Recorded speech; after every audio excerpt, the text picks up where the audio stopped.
Hi everyone, my name is Tom. I'm going to be talking about the implications of high school geometry. What inspired me to talk about this today was a mathematician's lament. It's a paper written by Paul Lockhart. It was actually a required reading in Dr. Scoville's geometry class. Lockhart was a mathematician and he was also a math teacher in Brooklyn, New York. My experience is that I student taught at Springford 8th grade center last semester. I taught 5 pre-algebra classes and 1 geometry class. In the geometry class, I had the freedom to write units and lesson plans that met the goals of the school district, but I could also infuse some ideas that I learned from a mathematician's lament. High school geometry in its current form has standards set by the federal government and state governments. It's a pretty rigid curriculum. There's a lot of requirements to be met for those tests. Creativity can be stifled by the presentations of the rules and formulas because students are forced to memorize definitions, rules, regurgitate them in what they call our 2-column proofs. The 2-column proofs are very different from what we do here at our science. We don't use 2-column proofs, we write them in paragraph form. And the 2-column proofs, a lot of times they'll be fill in the blank, they'll have reasons and statements. I'm sure we've all seen the 2-column proofs going through school. So I'm going to talk about Lockhart's criticisms of high school geometry for a little bit. Geometry in its current form has the teachers writing the definitions and, as he said, copying and mimicking them in classwork. The students who do this the best are considered to be the smart ones. They get the best grades. He says that students are not actually partaking in the mathematical process. He thinks that the mathematical process should be from the ground up. The students are making the definitions on their own, coming up with theorems on their own instead, and seeing the different patterns that come with the different shapes and going as far as you possibly can with that. He doesn't like that every classroom in every school across the country is doing the same exact thing and it's just all one uniform process. He said the curriculum is obsessed with jargon and nomenclature seemingly for no other purpose than to provide the teachers with something to test the students on. And a lot of times, like when he talks about nomenclature, he doesn't like that students are forced to know that an improper fraction is 5/2 and that a mixed number is 2.5. That's something that he really despises, and he thinks that they're the same thing. Why do we have to find a distinction between the two? And he also really did not like the 2-column proofs. He thought the students' curiosity for the shapes and the patterns that come with those shapes are completely stifled with the 2-column proofs. So I actually have a little bit of a hands-on activity prepared. What we have here is what you would see in your regular geometry class.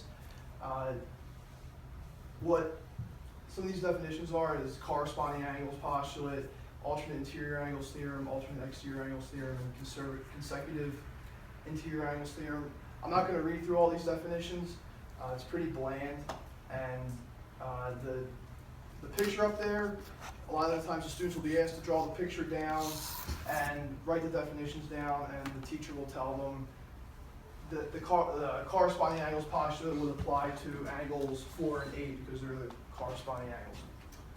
So what I do with my students is what I'm going to have everyone here do. It should take less than a minute.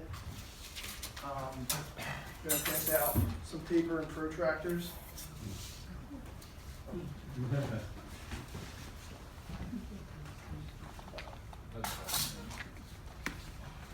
I don't have enough for everyone, so maybe we could work in pairs.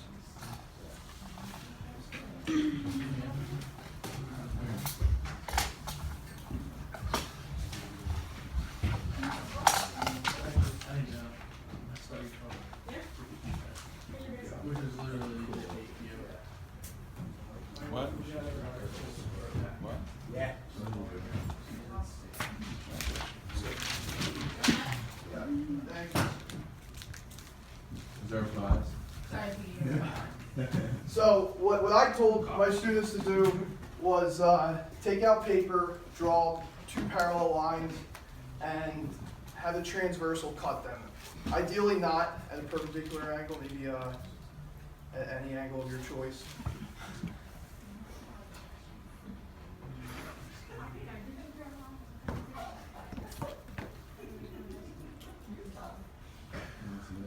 So once the students did that in the classroom, they were in tables, and I would tell them to discuss with their tables what they observed with the lines and angles, but I'll just open it up and ask everyone if they notice anything about maybe the certain angle measures, if there's anything unique or some cool patterns that exist there.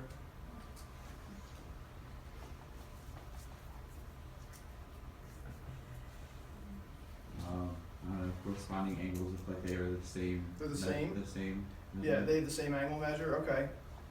So what would go from there is that I would tell them that there's a postulate called the corresponding angles postulate, and they would feel like they discovered that through their own intuition instead of me just putting it on the board and having them copy it down. Does anyone else see any other relationships that look like there's on their angles?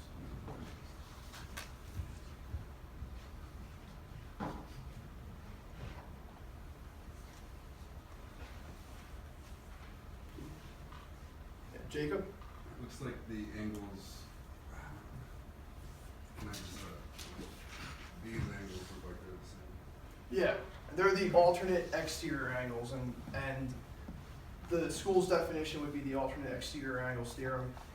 It would be cool if the students could actually name it on their own, and a lot of times they'll come up with something that's pretty similar. Like, they might name it after themselves, but they might name it like Tom's alternate exterior angle theorem. And then they can use that in future proofs. There's also alternate interior angles. They should be the same, and then the consecutive interior angles would be supplementary up to 180 degrees. What's it called? What's it called when the acute angles look like they form like when at 180 degrees, like? So they would be supplementary. Supplementary. Yeah. All right. So I'm running low on time. I did have one more. I'll just, instead of having you go through it, I'll just explain what it was. This one was the lines perpendicular to a transversal theorem, and in most geometry classes, the teacher might put this on the smartboard, have the students write it down. There's a picture up there to show it, and there's a 2-column proof that goes with it, and they have to write the 2-column proof down. And then they'd have to apply that in their homework.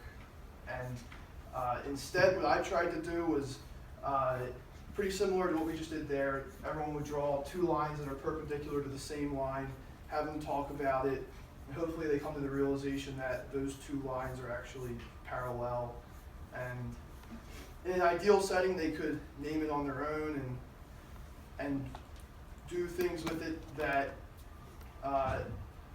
find even more cool things, maybe draw more lines through it and see what happens.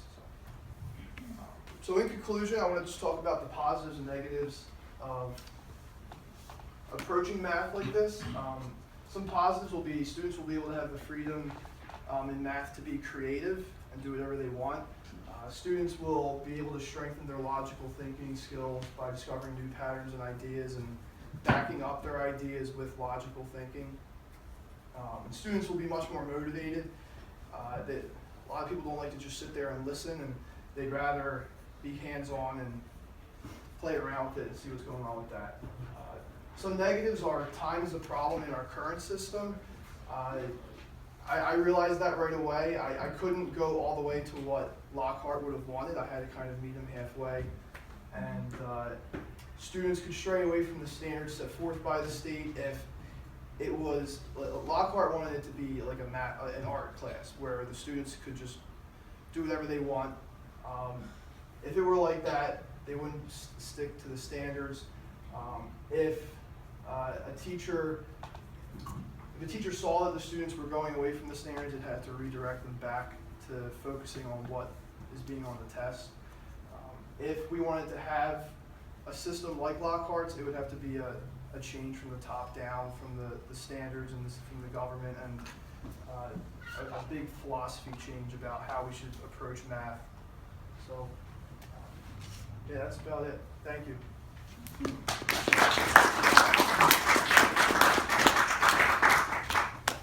Any questions? Yeah. I have to, right? Tom, can you comment on one of the first two slides? You said something about you had the freedom in your advanced geometry class, but to be creative, but not in the pre-algebra classes to Uh-huh. be creative. Can you comment on that for us? Yes. So, yeah, the geometry class, that class was an advanced class. Those kids were 2 grades level ahead of what everyone else was. It was a 10th grade class in an 8th grade building. I had the freedom to do that, and maybe the people at Springford thought that I should have the freedom to do that because they're the smart ones. They can handle the creative stuff.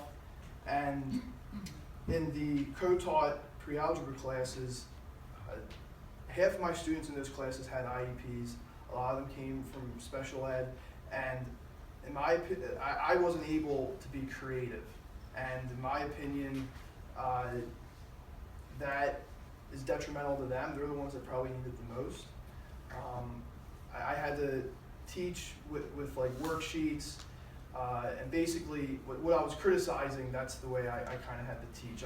I could try to manipulate things within the inner workings of everyday class, but I couldn't plan the way that I wanted to plan it out. So. Yeah. Did you have a question? So I can't really remember high school geometry, unfortunately. But how did Lockhart handle Euclid's fifth postulate? Did he like comment on it, or like the statement of it in high school geometry, or anything equivalent to Euclid's fifth postulate, or the Euclidean parallel postulate? I'm not sure off the top of my head if he did do that. What was Euclid's fifth postulate? I didn't teach Right, that.